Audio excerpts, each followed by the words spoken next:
কোন মহিলা যদি মসজিদের জামাতে যেতে চায়, রাসূলুল্লাহ বলেছে তোমরা জামাতে যেতে বাধা দিও না। সুবহানাল্লাহ বলেন। কিন্তু আমরা নিরুৎসাহিত করি কেন? যেহেতু পর্দার পরিবেশ নাই।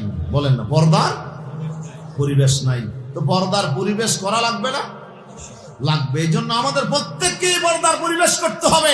এমন একটা রাষ্ট্র আমাদেরকে কায়েম করতে হবে, আমার মা বোনেরা যেন 5 ওয়াক্ত নামাজ মসজিদে গিয়ে নামাজ পড়তে পারে, এই রকম পরিবেশ আমাদেরকে কায়েম করতে হবে, ঠিক কি না? প্রত্যেকটা মুসলমান নরনারীকে এই পরিবেশ কায়েম করা আমাদের জন্য নৈতিক দায়িত্ব। মা বোনেরাও পুরুষের পাশাপাশি মসজিদে যাবে, জুমার আলোচনা শুনবে। সুবহানাল্লাহ বলেন। কোরআনের ইলম কি শুধু পুরুষের জন্য না মহিলার জন্য? রাসূলুল্লাহ বলেছেন তলাবুল ইলমি ফরিদাতুন আলা কুল্লি মুসলিম, প্রত্যেকটা মুসলিম নরনারীর জন্য কোরআনের ইলম অর্জন করা ফরজ। আপনি পুরুষ, আপনি মসজিদের জুমাতে গেলেন, শুনলেন কোরআনের আলোচনা, কিন্তু সেই মা বোন তো শুনতে পারলো না। মা বোনেরও তো শোনার দরকার আছে, আছে নাকি নাই? তাদেরও তো ঈমান আছে, তাদেরও তো ঈমান নিয়ে কবরে যাইতে হবে। ওরা যদি কোরআনের আলোচনা না শুনে যাইতে পারবে? মসজিদের জামাতে জোহরের নামাজকে আল্লাহ তাআলা সংক্ষেপ করে দিলেন। জুমার দিন জোহরের নামাজ 6 রাকাত, নামাতে জুমার নামাজ 6 রাকাত, রায়না জোহরের নামাজ 6 রাকাত। তো আর 2 রাকাত কোথায় গেল? ও তো কুসরাতিস সালাতু লিআজলিল খুতবা, খুতবার কারণে নামাজ সংক্ষেপ করে দেওয়া হয়েছে। আল্লাহু আকবার। খুতবা হচ্ছে নামাজের অংশ, এই জন্য নামাজে যেমন কথা বলা যায় না, খুতবা চলাকালীনও কেউ কারোর সাথে কথা বলতে পারবে না। ইজা খরাজাল ইমাম ফালা সালাতা ওয়ালা কালাম, ইমাম সাহেব যখন খুতবা দেওয়ার জন্য বের হয়ে যাবে, সাথে সাথে নামাজও বন্ধ, কথাবার্তাও বন্ধ, ঠিক কি না? মন দিয়ে মনোযোগ দিয়ে খুতবা শুনতে হবে। খুতবা মানে বক্তৃতা, খুতবা মানে আলোচনা। কোরআন এবং হাদিস নিয়ে ইমাম সাহেব যে আলোচনা করবেন, এই আলোচনা প্রত্যেকটা মুসলমান নারীকে জুমার জামাতে শুনতেই হবে, ঠিক কি না? এটাকে আল্লাহ বলছে জিকির। এটা কি? এটা জিকির। আল্লাহ তাআলা বলছেন জানুদিয়া লিস-সালাতি মিন ইয়াউমিল জুমআতি ফাসআউ ইলা যিকিরিল্লাহি ওয়া যারুল বাই', যালিকুম খায়রুল লাকুম ইন কুনতুম তা'লামুন। আল্লাহু আকবার। জুমার দিন যখন আযান হয়ে যাবে, আল্লাহ তাআলা বলছেন তোমরা দৌড়াও, ফাসআউ ইলা যিকিরিল্লাহ, আল্লাহর জিকিরের দিকে দৌড়াও। জিকির কি? তাফসীরে মুফাসসিরিনে কেরাম বলছেন জিকিরুল্লাহ হচ্ছে নামাজ, জিকিরুল্লাহ হচ্ছে খুতবা, দুটোটাই জিকির। সুবহানাল্লাহ বলেন।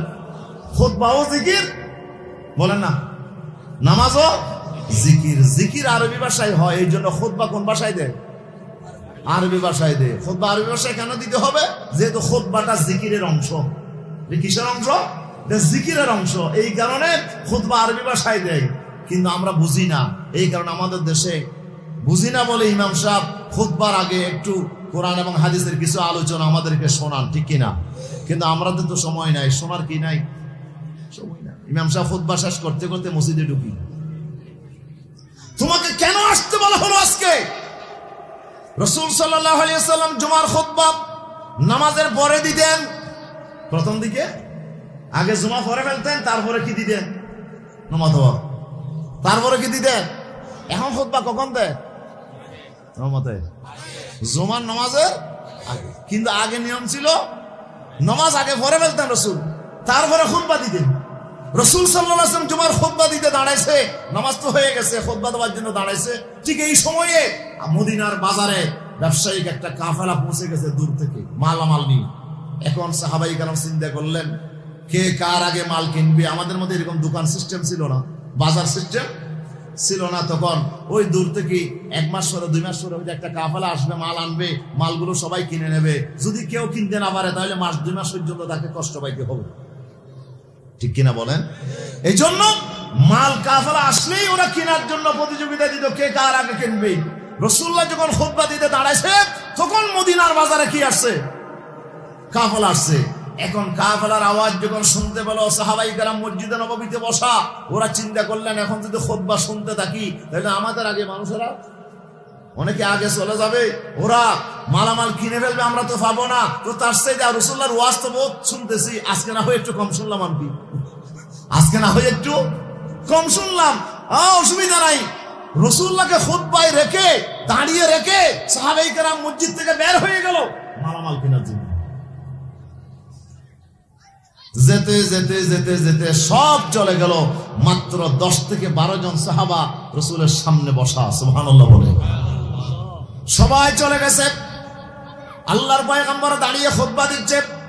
ঠিক এই সময় আল্লাহ তাআলা ওহী নাযিল করলেন বিশ্বনবীর উপরে, ও আমার নবী, ওদেরকে শোনায়া দাও যারা আমার কোরআনের আলোচনা না শুনে আজকে ব্যবসার মাল কেনার জন্য আপনাকে মসজিদে দাঁড়িয়ে রেখে চলে গেল, ওদেরকে জানাইয়া দাও, ওদেরকে জানাইয়া দাও আমি আল্লাহ তাআলার কাছে দুনিয়ার এই মাল দৌলতের চেয়ে এই যে কোরআনের আলোচনা এত বেশি দামি। আমি আল্লাহ তাআলা বলে দিলাম, وَإِذَا رَأَوْا تِجَارَةً أَوْ لَهْوًا انفَضُّوا إِلَيْهَا وَتَرَكُوكَ قَائِمًا قُلْ مَا عِندَ اللَّهِ خَيْرٌ مِّنَ اللَّهْوِ وَمِنَ التِّجَارَةِ وَاللَّهُ خَيْرُ الرَّازِقِينَ। আল্লাহু আকবার। ও নবী, আপনার কোরআনের আলোচনা শোনার জন্য যারা মসজিদে বসে আছে আমি আল্লাহ তাদের উপর রাজি হয়ে গেছি। আল্লাহু আকবার। নবী তাদেরকে জান্নাতের সুসংবাদ দেন, আমি ওদের উপর সন্তুষ্ট হয়ে গেছি। বিশ্বনবী বললেন, আবু বকর ফিল জান্নাহ, উমর ফিল জান্নাহ, উসমান ইবনে আফফান ফিল জান্নাহ, আলী ইবনে আবি তালিব ফিল জান্নাহ। আল্লাহু আকবার। আব্দুর রহমান ইবনে আউফ ফিল জান্নাহ। ও সাহাবীরা, তোমরা যারা বসে আছো কোরআনের আলোচনা শোনার জন্য, বাজার লাগবে না, আপনার মালামাল লাগবে না, প্রয়োজন বসে থাকবো, এরপরে কোরআনের আলোচনা শুনবো। যারা মসজিদে বসে আছো আল্লাহ তোমাদের উপর রাজি হয়ে গেছে। জিবরাইল এসে এখন সুসংবাদ দিয়ে গেল, তোমাদের জন্য জান্নাত ওয়াজিব হয়ে গেছে। আর যারা চলে গেছে তাদের উপর আল্লাহ কি হয়ে গেছে? নারাজ হয়ে গেছে। আল্লাহ তাদের উপর নারাজ হয়ে গেছে, কোরআনের আলোচনা শুনে নাই। ওরা কোরআন না শুনে মক্কার মদিনার বাজারের দিকে তারা দৌড়াদৌড়ি করছে। রাসূল বললেন, যদি তোমরা সবাই চলে যেতে, কোরআন মনে হয় ফরত বাজ দিতি, যদি সবাই চলে যাইতো রাসূলকে ফেলে। রাসূলুল্লাহ বলছেন, যদি সবাই চলে যেতাম সাথে সাথে মদিনার মধ্যে আল্লাহ তাআলা আগুন নামাইয়া দিতেন, গোটা মদিনাকে আল্লাহ আগুন দিয়ে পুড়িয়ে সারখার করে দিত। আল্লাহু আকবার। আল্লাহর গজব নেমে আসতো মদিনার উপরে যদি সব মানুষ যদি বাজারে চলে যাইতো কোরআনের আলোচনা না শুনে। ঠিক কিনা? তোমরা 10 জনের কারণে, 10-12 জনের কারণে বাকিরা কি হয়ে গেছে? আযাব থেকে মুক্ত হয়ে গেছে। যদি তোমরাও চলে যাইতা পুরো মদিনাকে আল্লাহ আগুন দিয়ে জ্বালিয়ে শেষ করে দিতেন। সুবহানাল্লাহ।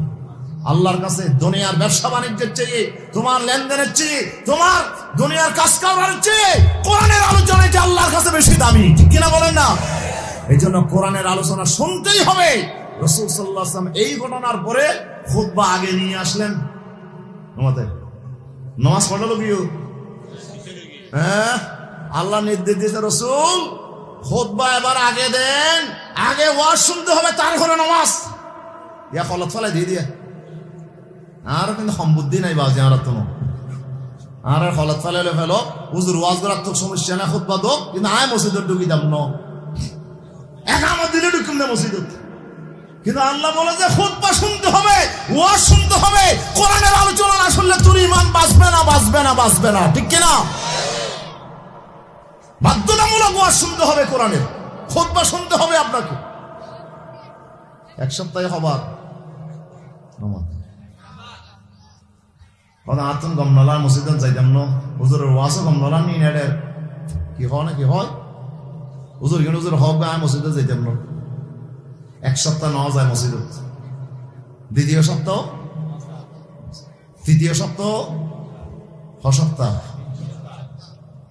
মিশকাত শরীফে হাদিস আছে, ক্বালান নবী হুজুরে বলে সাল্লাল্লাহু আলাইহি ওয়াসাল্লাম, মান তারাকা সালাসা জুমআইন তাহাউনান তবা আল্লাহু আলা কলবিহি ও কামা ক্বালা আলাইহিস সালাতু ওয়াস সালাম।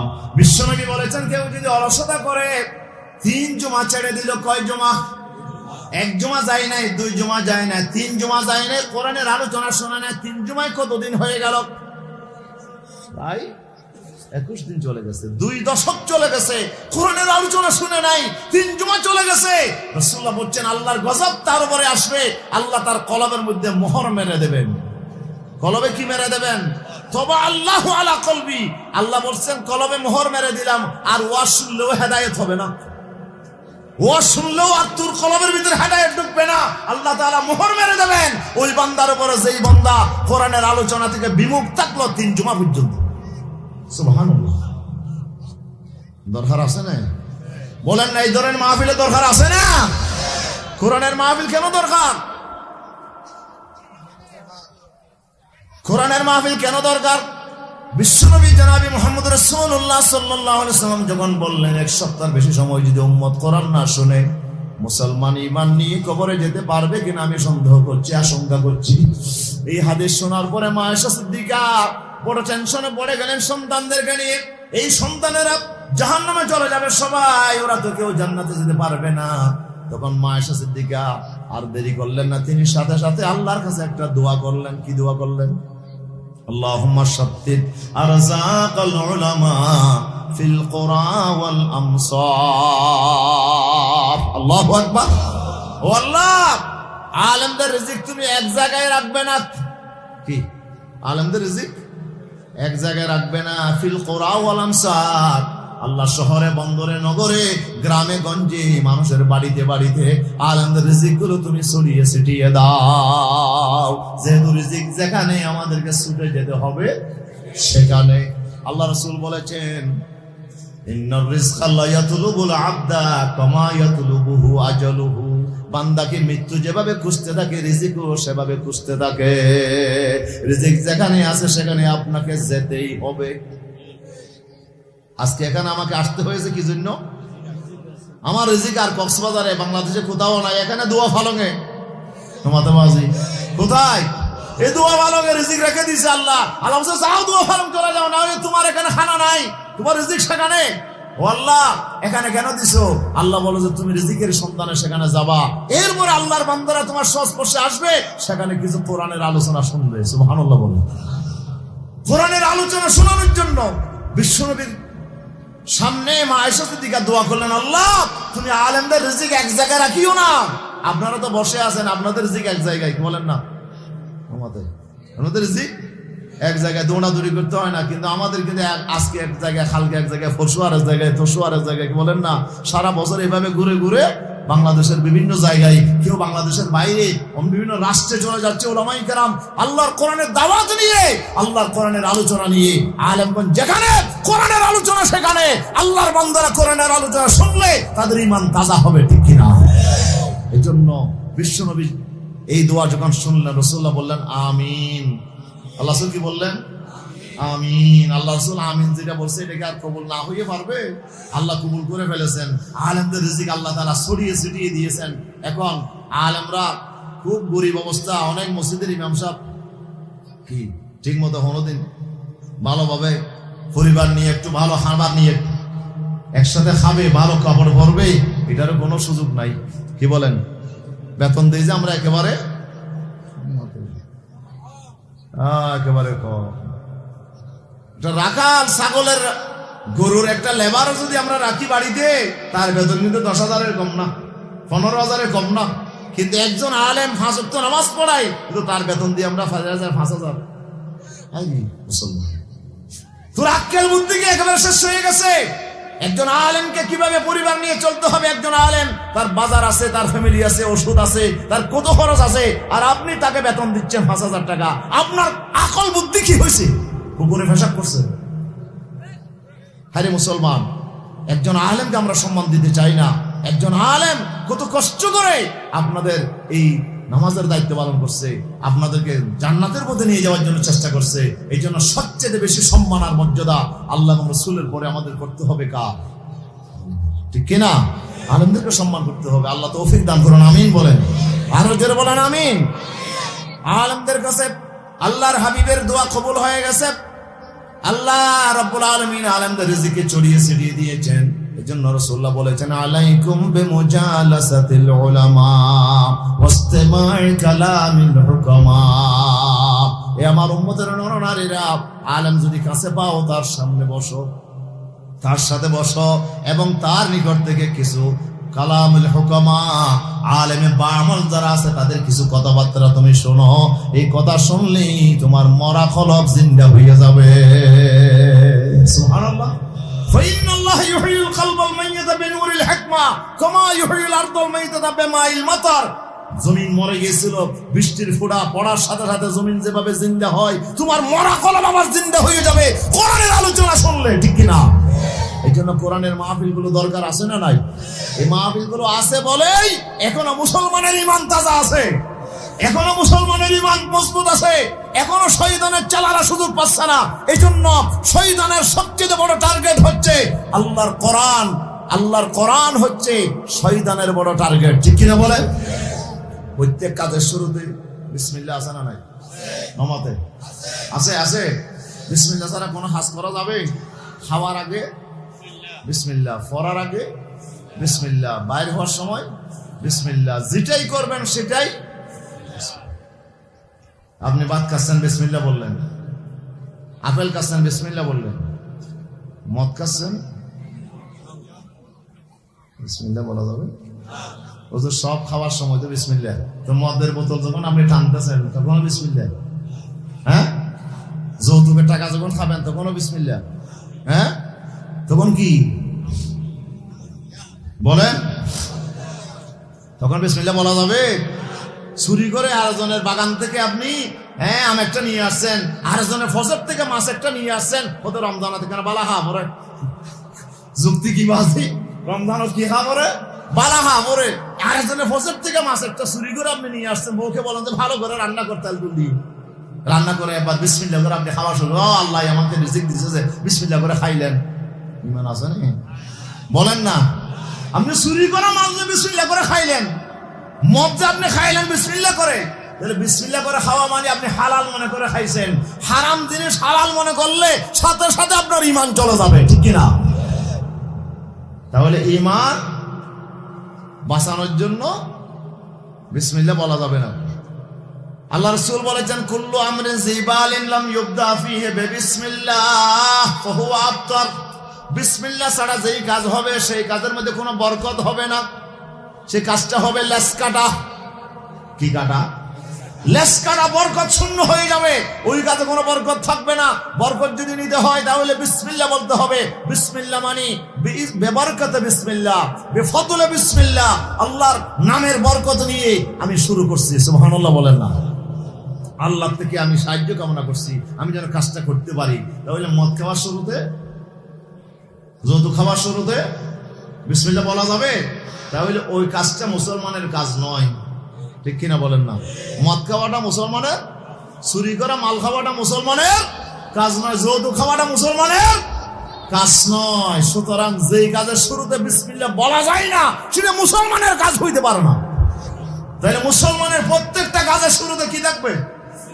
আজকে থেকে বলবেন তো ইনশাআল্লাহ, সব কাজের শুরুতে বিসমিল্লাহ, খাওয়ার শুরুতে বিসমিল্লাহ। রাসূলুল্লাহ বলছেন দরজা বন্ধ করার সময় কি বলবা?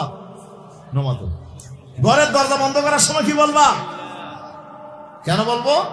বিসমিল্লাহ যদি বলো, তুমি দরজা বন্ধ করার সাথে সাথে এমন ভাবে আল্লাহর ফেরেশতারা পাহারা দেবে, তোমার ঘরের ভিতরে কোনো জিন ভরি ঢুকবে না, তোমার ঘরের ভিতর কোনো দুষ্ট ঢুকবে না, তোমার ঘরের ভিতর কোনো ডাকাত চোর ঢুকবে না। আল্লাহ তোমার মাল দৌলতকে, ঘর বাড়িকে আল্লাহ হেফাজত করবে, ঠিক কিনা বলেন না? ডাকনা দেওয়ার সময় দেখছি ডাকনা দিচ্ছেন কি? বিসমিল্লাহ বলতে হবে। কেন? বিসমিল্লাহ যদি বলেন তাহলে আপনার খাবার হেফাজত থাকবে, এই খাবার আর দূষণীয় হবে না, এই খাবার আপনার জন্য ক্ষতিকর হবে না, এই খাবারকে আল্লাহ তাআলা বরকত দিয়ে দেবেন। সুবহানাল্লাহ বলেন না? তাহলে যে কোনো কাজের শুরুতে কি বলতে হবে? কিন্তু একটা কাজ আছে যেই কাজের শুরুতে আল্লাহ বলেন শুধু বিসমিল্লাহ বলেই হবে না, বিসমিল্লাহ বললেই হবে না, বিসমিল্লাহর আগে আরেকটা দোয়া করতে হবে। সেটা কোন কাজ? আমার আল্লাহ তাআলা বলছেন ইযা ক্বরাআতাল কুরআনা ফাস্তাইয বিল্লাহি মিনাশ শাইতানির রাজীম। আল্লাহু আকবার। তুমি যখন কোরআন তেলাওয়াত করতে যাবা, হে আমার নবী, আপনি যখন কোরআন পড়তে যাবেন তাহলে আপনি ফাস্তাইয বিল্লাহি মিনাশ শাইতানির রাজীম, শুধু কোরআন শরীফ পড়ার শুরুতে বিসমিল্লাহ বললে হবে না, তো আর কি পড়তে হবে? কোরআন শরীফের শুরুতে আর কি পড়েন? পড়েন তো আপনারা সবাই, বলেন তো কি পড়েন? আউযু বিল্লাহি মিনাশ শাইতানির রাজীম, বিসমিল্লাহির রহমানির রহিম। আছে না নাই?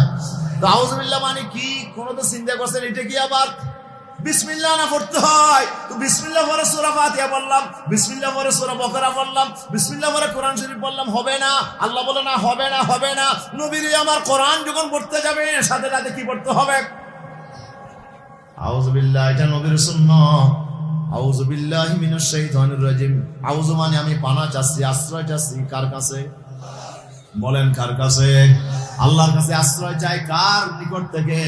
মিনাশ শাইতানির রাজিম, মরদুদ বিতাড়িত মরদু শয়তানের হাত থেকে আল্লাহর কাছে আশ্রয় চাই, ঠিক কিনা?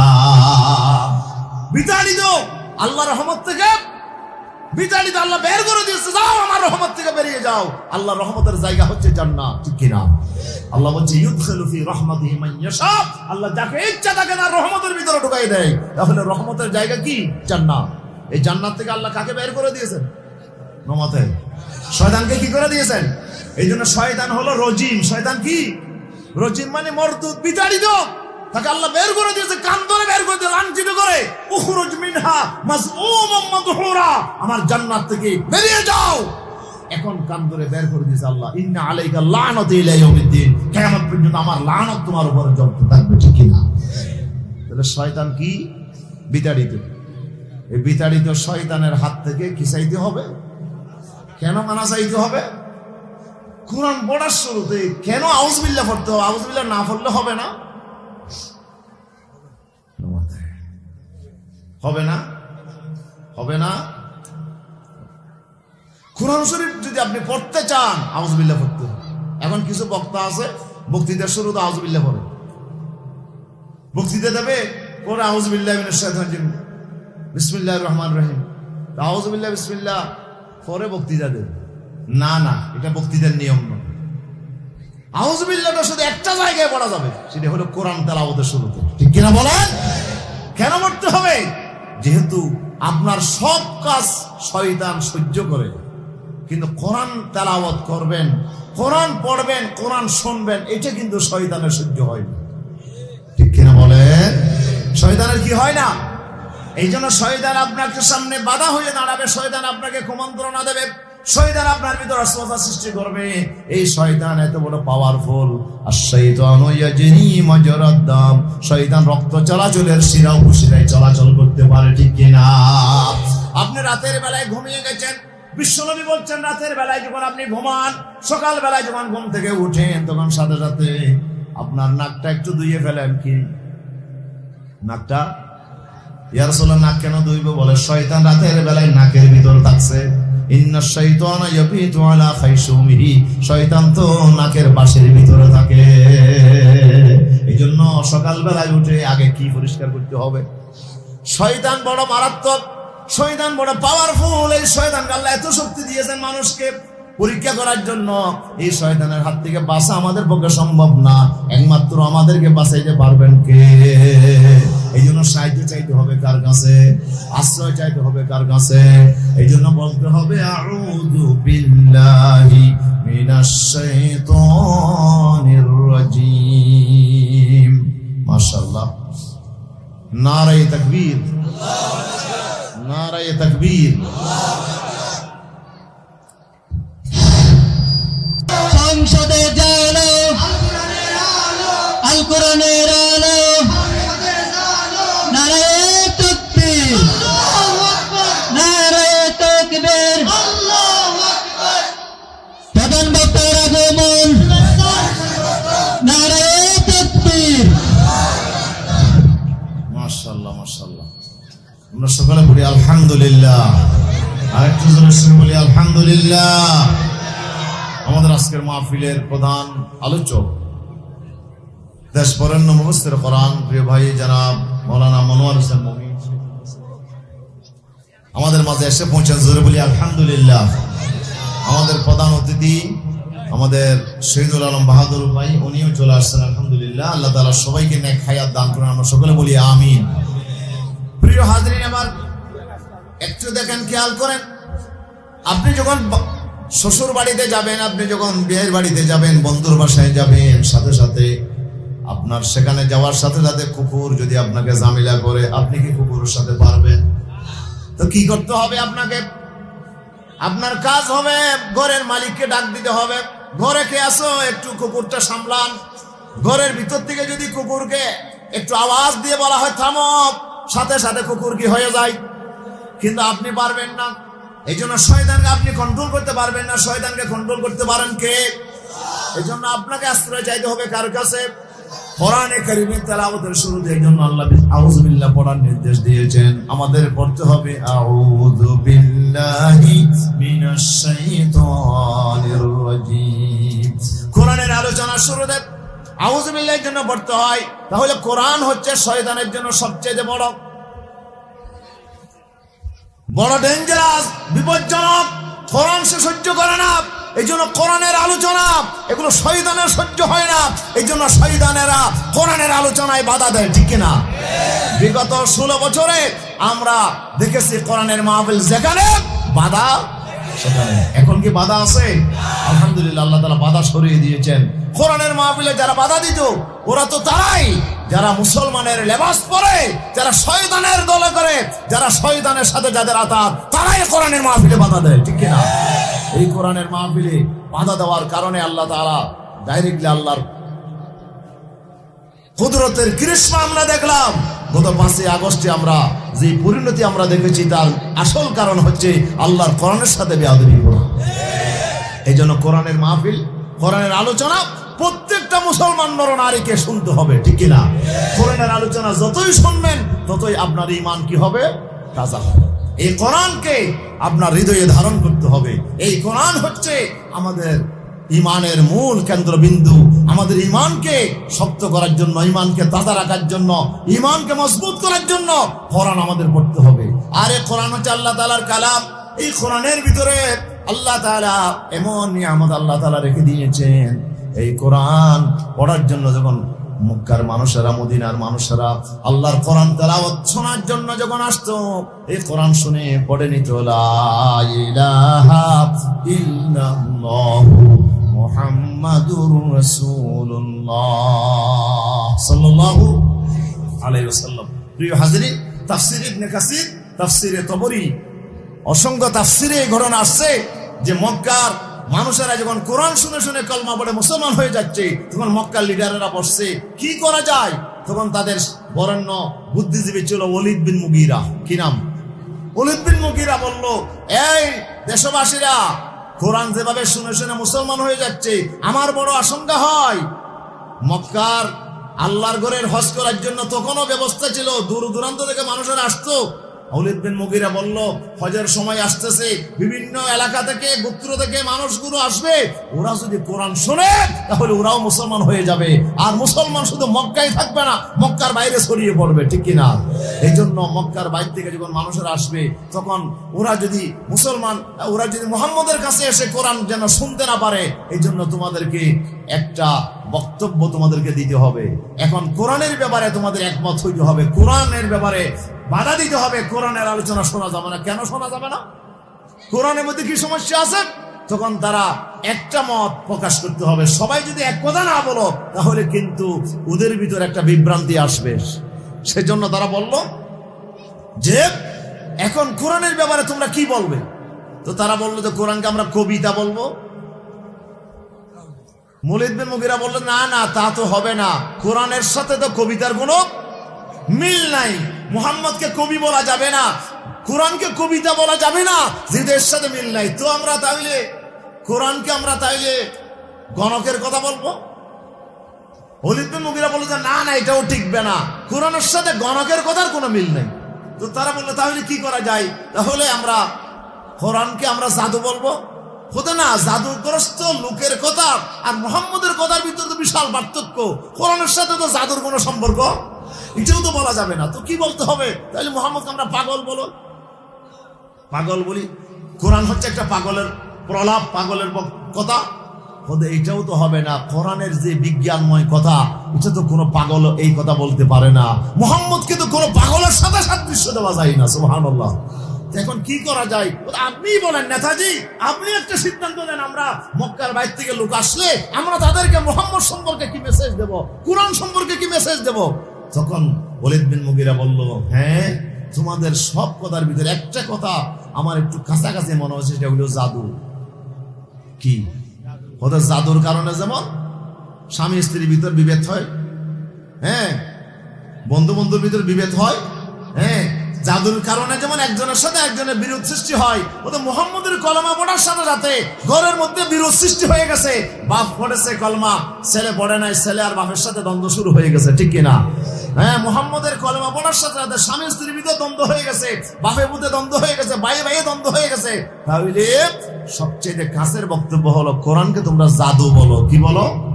জাদু বলো।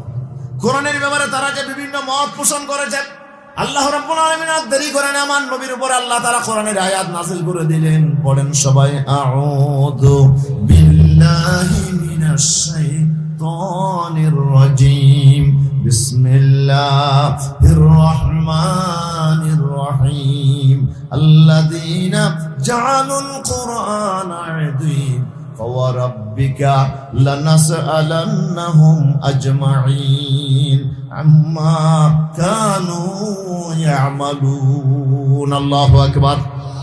আল্লাহ তাআলা বলছেন, যারা আমার কোরআনের ব্যাপারে এদিন বিভিন্ন মত পোষণ করেছে, বিভিন্ন কোরআনের ব্যাপারে বিভিন্ন মত পোষণ করেছে, কেউ কোরআনকে জাদু বলে, কেউ কোরআনকে পাগলের বক্তব্য বলে, কেউ কোরআনকে গণকের কথা বলে, কেউ কোরআনকে কবির কবিতা বলে, কোরআনের ব্যাপারে কেউ পূর্বেকার সময়ের আসাতিরুল আউয়ালিন কিসসা কাহিনী বলে। কোরআনকে এইভাবে যারা এইভাবে কটাক্ষ করে, কোরআনের ব্যাপারে বিভিন্ন মত পোষণ করে, আল্লাহ তাআলা বলছেন, আল্লাযীনা জাআলুল কুরআনা আযীম, যারা কোরআনের ব্যাপারে বিভিন্ন বক্তব্য পোষণ করে, মানুষকে কোরআন থেকে যারা দূরে সরাতে চায়, কোরআনের কথা যারা বলে, কোরআনের দল যারা করে, কোরআনের সমাজ যারা করতে চায়, তাদের নিকট থেকে মানুষকে যারা দূরে সরাতে চায়, আল্লাহ বলছে, ফাওয়া রাব্বিকা, নবী আপনার রবের কসম করে বলছি, লানাসআলান্নাহুম আজমাইন, আমি অবশ্যই কিয়ামতের দিন তাদেরকে জিজ্ঞেস করব, প্রশ্ন করব, জবাবদিহি করব, কেন তোমরা এই কাজ করেছো,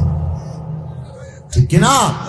আম্মা কানু ইয়ামালুন, তাদের এই আমল সম্পর্কে আমার কাছে তাদেরকে জবাবদিহি করতে হবে। কোন নেতা, কোন কর্মী বাদ যাইতে পারবে না যারা কোরআনের মাহফিলে বাধা দিয়েছে, কোরআনের আন্দোলনে যারা বাধা দিয়েছে, কোরআনের সমাজ প্রতিষ্ঠায় যারা বাধা সৃষ্টি করেছে, সে যেই দল হোক, যেই ব্যক্তি হোক, যারাই কোরআন সমাজ প্রতিষ্ঠা, কোরআনের বক্তব্য প্রচারে, কোরআনের দাওয়াত প্রচারে, কোরআনের মাহফিলে যারাই বাধা দেবে, আল্লাহ বলছে তাদেরকে আমি আল্লাহ দেখে ছাড়বো, জিজ্ঞেস করবো, কেন তোমরা এই কাজ করেছো, ঠিক কিনা? আমার কথা না আল্লাহর কথা। আল্লাহ তাআলা বলছেন, ফাওয়ারাব্বিকা লানাসআলান্নাহুম আজমাইন, তুর্কি এত ক্ষমতা ছিল। এখন বিভিন্ন জায়গায় দেখা যায় কোরআনের মাহফিলে বাধা দেয়, কোরআনের কথা যখনই বলা হয়, কোরআনের সমাজের কথা যখনই আলোচক কোন মুফাসসির কোরআনের সমাজের কথা বলে, তখন এক শ্রেণীর মুসলমানের গায়ে আগুন জ্বলে। কথা ঠিক কিনা বলেন না? একদল খুশি হতে পারে না। আমরা দেখেছি গত 17 বছরে যারা কোরআনের বক্তব্যে বাধা দিয়েছিল, কোরআনের মাহফিলে যারা বাধা দিয়েছিল, তাদের পরিণতি ভালো হয় নাই। সুতরাং যারা সামনেও যারা কোরআনের মাহফিলে বাধা দেবে, তাদেরও একই পরিণতি ভোগ করতে হবে, ঠিক কিনা? কোরআন হচ্ছে এটা আল্লাহ তাআলার কালাম। আল্লাহ বলছে, আমার কোরআনের ব্যাপারে যারা এইভাবে বিভিন্ন বক্তব্য দিয়ে, ওদিন তো নয়, হয়তো কোরআনের মাহফিল নয়, কিন্তু রাষ্ট্রদিক আলোচনা কি হয় মাঝে, ওদিন তো মিটিং করার দেব আল্লাহ। কোরআন থেকে মানুষকে দূরে সরানোর জন্য বিভিন্ন প্রলাপ বকে, বিভিন্ন কথাবার্তা বলে মানুষকে যারা কোরআন থেকে দূরে সরাতে চায়, আল্লাহ বলছে, কোন নেতাকে আমি ছাড় দেব না, কোন ব্যক্তিকে আমি ছাড় দেব না। ফাওয়া রাব্বিকা, নবী আপনার রবের কসম করে বলছি, লানাসআলান্নাহুম আজমাইন, লামে তাকিদ নুন সাবিলা তাকিদ, আল্লাহ বলছে, হামকা জিজ্ঞেস করব, তোকে এই ক্ষমতা কে দিয়েছে? আম্মা কানি, আমি জঘন্যতম কাজ তুমি করেছো, আমার কোরআনের ক্ষেত্রে বাধা দিয়েছো। তোর কি এত সাহস? আমার কোরআনের সমাজ প্রতিষ্ঠা বাধা দিয়েছো, আমার কোরআনের আইন প্রতিষ্ঠান আন্দোলনে বাধা দিয়েছো, কোরআনের কথা যারা বলেছে তুমি তাদেরকে বাধা দিয়েছো, তোমার এত সাহস? আমি আল্লাহ দেখে ছাড়বো, কিয়ামতের দিন জিজ্ঞেস করব, কাউকে রেহাই দেব না, জাহান্নামের আগুন হবে তোমাদের আসল ঠিকানা, ঠিক কিনা? আরেকটা তাফসীর করেছে, বাস আমার কথা শেষ। তাফসীরে তবরীওয়ালা এবং ইবনে কাসির ওয়ালা আরেকটা তাফসীর করেছে, জাজ্জাউল কুরআন জুজান জুজা। সুবহানাল্লাহ। কিসমাতিল জাজুর, যারা খসাই আছে, খসাই নমাতোয়া খসাই গোস্ত কি অক্ষতর আঙ্গি কেটে কেটে টুকরা করে, বাদ বাদ ঘুরি বেলায় হাইটে হাইটে নলা পর্যন্ত হারিয়ে ওরা গোসল মিলে মেয়েদের দোন, ঠিক কিনা হন্ডা বাজে ঠ্যাং পর্যন্ত হারিয়ে হটে মিলে দেয়। হ্যাঁ গোসলের মধ্যে একেবারে 550 টাকা 800 টাকা কেজি বেচতে নলা হাড়ি মিলাই ফেলে ঠার হইতাম কি নলার গুস্ত কি নলা নাকি আট নিয়ে চার হইতাম কেটে কেটে টুকরা টুকরা করে। আল্লাহ বলছে জাজ্জাউল কোরআন জুজান জুজা, যারা আমার কোরআনকে টুকরা টুকরা করেছে, আমানু বিবাদিন ওয়া কাফারু বিবাদিন, কোরআনের কিছু অংশ মানছে আর কিছু অংশ। কোরআন সবটা কার কালাম? পুরোটা কার? এই কোরআনে যা আছে সব কথা, এই কোরআনের সব কথা মানতে হবে। কোরআনের কিছু অংশ মানলাম আর কিছু অংশ মানলাম না, এইটা হবে সবচেয়ে বড় মুনাফিকি, ঠিক কি না? এই মুনাফিকি যারা করেছে আল্লাহ বলছে ফাওয়া রাব্বিকা লানাসালান্নাহুম আজমাইন, কিয়ামতের দিনে জিজ্ঞেস করব তোকে এই অধিকার কে দিয়েছিল? আমার কোরআনকে মানতে হলে পুরো কোরআন মানতে হবে, এখানে কিছু মানবে আর কিছু মানবে না। অত কোরআনে নামাজ পড়তে বলছে এটা মানবো, ঠিক আছে। কোরবানি করতে বলছে গোশত খাওয়া যাবে, এটা মানবো, ঠিক আছে। আমাদের হ্যাঁ হজ করতে হবে, এটা ঠিক আছে, যেহেতু বিদেশ সফর করা যাবে, একটা এনজয় আনন্দ ভ্রমণ করে আসলাম, অসুবিধা কি? হ্যাঁ কোরআনে বিয়ে করতে বলছে, সুতরাং অসুবিধা নাই, সুন্দরী একটা রূপসী মেয়ে পাইলাম, এর সাথে এনজয় করলাম, বিয়ে করলে সমস্যা নাই। কোরআনের কিছু কথা খুব ভালো লাগে, কিন্তু আর কিছু কথা কোরআনের আমার কি লাগে না, ভালো লাগে না। কোরআন বলছে দুর্নীতি করা যাবে না, কোরআন বলছে সাদাবাজি করা যাবে না, কোরআন বলছে চুরি করলে হাত কেটে দিতে হবে, এটা তো অমানবিকতা। কোরআন বলছে জানা করলে দূরে রাখতে হবে, এটা তো অমানবিকতা, মানে এটা তো আমার ভালো লাগে না, এটা তো হইতে পারে না। তো কি না না এই আইন করা যাবে না, এটা তো ধর্মান্ধতা, এটা হচ্ছে সাম্প্রদায়িকতা। কোরআনের কিছু কথা মানলেন আর কিছু কথা মানলেন না। কোরআন দিয়ে রাষ্ট্র চালাইতে হবে। আমার বিশ্বনবী 10 বছর মদিনার রাষ্ট্র চালিয়েছেন কি দিয়ে? কোরআন দিয়ে আমাদেরও রাষ্ট্র চালানোর দরকার আছে না নাই? আর যখনই আমরা এই কথা বলি কোরআন দিয়ে রাষ্ট্র চালাইতে হবে, আমার মতো আপনার মতো কিছু টুপিওয়ালা দাড়িওয়ালা মুসলমান নামদারি তারা বলেছে না, শরীয়ত আইন আমরা চালাইতে দেব না, 72 সংবিধান দিয়ে দেশ চলবে। 72 সংবিধানে কোরআনের কথা আছে? বলেন না, কোরআনের বক্তব্য আছে। আল্লাহর প্রতি আস্থা ও বিশ্বাস পর্যন্ত কলম দিয়ে মুছে দিয়েছে 72 সংবিধানে, আল্লাহর কোনো নাম নিশানা রাখে নাই। এই সংবিধান মুসলমানের সংবিধান হইতে পারে না, ঠিক কিনা বলেন না? সুতরাং মুসলমানের সংবিধান হবে। আমাদের সন্তানেরা রক্ত দিয়েছে, জীবন দিয়েছে আল্লাহর কোরআন দিয়ে রাষ্ট্র কায়েম করার জন্য। আল্লাহর কোরআন দিয়ে নবী রাষ্ট্র চালিয়েছেন, আমাদেরও রাষ্ট্র চালাইতে হবে কি দিয়ে? কোরআনের আইন যদি আজকে কায়েম হয়, চুরি করলে হাত কাটার একটা আইন যদি হয়ে যাইতো, বাংলাদেশে এত হাজার হাজার কোটি টাকার দুর্নীতি করা যাইতো, বদনাসুরকে হাত কাটা হবে না, বদনাসুর আমসুরকে হাত কাটা হবে না, হাত কাটতে হবে হাজার হাজার কোটি টাকা যারা চুরি করছে এদের হাত কেটে দিতে হবে, ঠিক কিনা বলেন না? এই সমস্ত জালেমদেরকে যদি হাত কেটে দেওয়া হয়, আল্লাহর জাতের কসম একজন আর চোর বাংলাদেশে উৎপত্তি হবে না, ঠিক কিনা বলেন? কিন্তু আজকে বাংলাদেশে আমরা নামাজ পড়ি, রোজা রাখি, কিন্তু কোরআনের রাষ্ট্রের কথা বললে আমাদের কিছু ভাইয়ের গা জ্বালা করে। এই জন্য কোরআনের কথা সব মানতে হবে, ঠিক আছে? শুধু নামাজ পড়বো তা না, নামাজও পড়বো, রোজাও রাখবো, হজও করবো, তাহাজ্জুদও পড়বো, জিকির আজকারও করবো, মুরাকাবা মুশাহাদাও করবো। পাশাপাশি আমার বিশ্বনবী যে কোরআন দিয়ে রাষ্ট্র চালিয়েছে, নবীর এই সুন্নতকে আমাকে মানতে হবে, ঠিক কিনা? নবীর এই আদর্শ আমাকে মেনে চলতে হবে। আসুন, কোরআনকে যারা ভাগ ভাগ করে ধর্মের নিরপেক্ষতার বুলি আওড়াই, ব্যক্তি জীবনে মানবো কোরআন, কিন্তু আমার সমাজ জীবনে কোরআনকে আমি মানি না, এই কথা শয়তান ছাড়া আর কারো কথা হতে পারে না। সেই জন্য আসুন, আমরা আজকের এই আলোচনা থেকে আমরা এই সিদ্ধান্ত গ্রহণ করি। আমার পরবর্তী আলোচক এসে গেছেন, উনি আলোচনা করবেন।